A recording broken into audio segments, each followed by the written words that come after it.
The Nintendo Switch 2 came out recently, and here in New Zealand they retail for about $800. So I jumped on Temu and I ordered the Temu version of the Switch 2 for $22.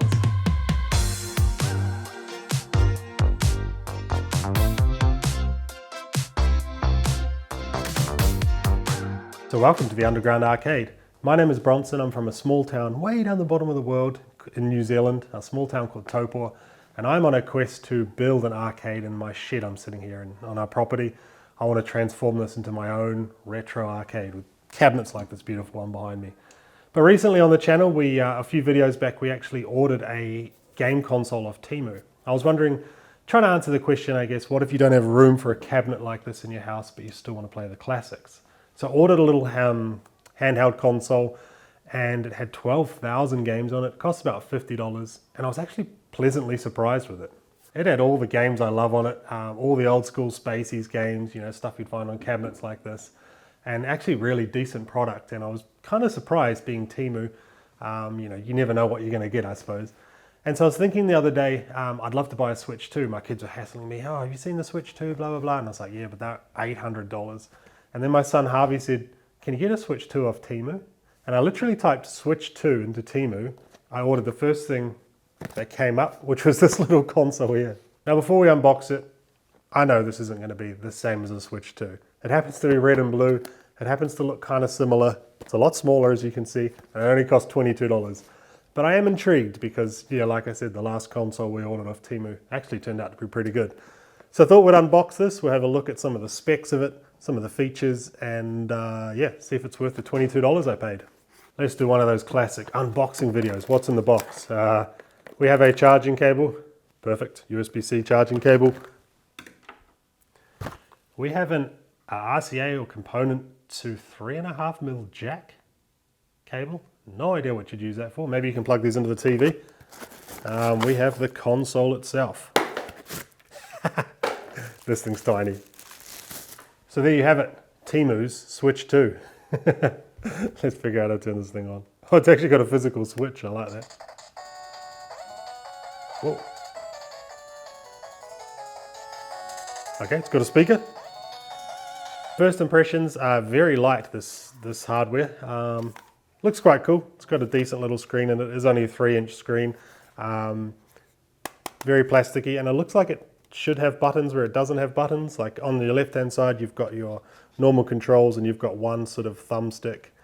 On the right-hand side, you've got your YX, AB buttons, start. You've also got a plus and minus button up the top to turn the volume up and down.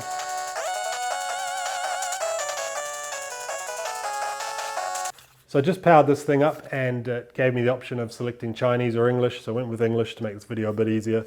And in terms of games, it looks like it's running the 501 board in it, which is, you see a lot of those 501 or 50-in-1 boards in some of the arcade machines actually like this that people have done up.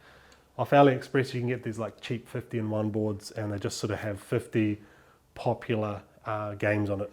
There's a few games that I obviously love on cabinets, like I've harped on about in other videos. Big fan of 1942, 1943. I love the Metal Slug games as well, actually. Let's see if there's Metal Slug on this.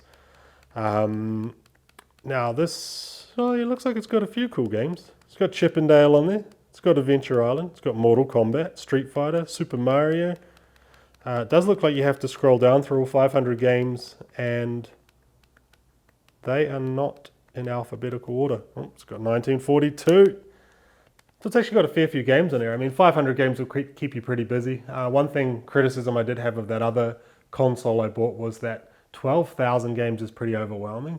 Like, just to try and find, a version of a game that you wanted to play, like the specific version of it, you're like scrolling through menus. But one cool thing on that other console was that you could favorite games, and you could also hide games, and you could have like a favorites list.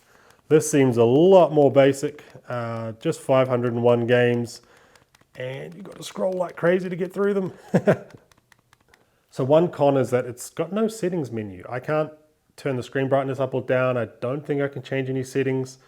There's a button that says R. If we push that, oh yeah. There you go. If we push R, it just takes us back to the main menu. It's probably really good for little kids and smallish children, because there's not many menus I could go into or break things really. The only thing that would probably drive you nuts when you're driving in the car and you've given this to one of the kids to keep them quiet is that sound every time they press R and it kicks in again and seems to reset the volume.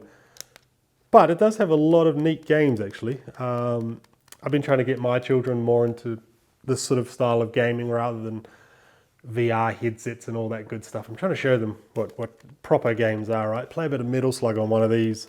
But yeah, not a bad little console. 501 games, that's plenty for a young child.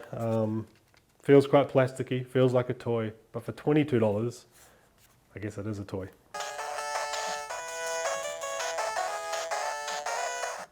Short and sweet video for you there, not a bad little console. Lacks a whole bunch of the features of that other one I bought that was $50, which I'll leave a link to below if you want to have a look, or just find it on the channel. There'll be a little playlist for these little Temu handhelds. Probably worth spending the extra few dollars to get one that actually has the better emulators on it. Like, you can play PlayStation games basically on that other little console I had. Really nice screen, a lot nicer than this one, and feels a lot more sturdy. So this would make a good stocking stuffer, Secret Santa, or good for the grandkids. Now I've got loads of videos coming up on the channel. I'm about to kick off another project. If you saw a few videos ago, I went and bought a trailer load of arcade machines. This was actually one of them. We need to still try and get this one up and running. But I bought a half-finished widescreen arcade, so a 32-inch TV on a homemade arcade cabinet, and it's half-finished. The guy who started the project did a really good job on it. I'm going to finish it off. So we're going to finish off the wiring of it. We're going to put an old computer in it. We're going to run MAME on it, a bunch of emulators. We're going to talk about how to get ROMs onto it. We need to wrap it or paint it, marquee light, a whole bunch of stuff. So we're going to finish that project off. I've also got my eye on a few other sort of weird and wacky arcade machines. But if you'd love to see this arcade take shape, subscribe, come along for the adventure. Further down the line in the coming years, we're going to get into pinball machines, hopefully, claw machines, coin pushers, all that fun arcade stuff as we build this shed out. So if that's a bit of you, hit that subscribe button, and I will see you in the next video. If you got any questions, comments, queries, any of that sort of stuff, fire them away down below in the comments of this video and we can have a chat there. Thank you for watching. See you in the next video.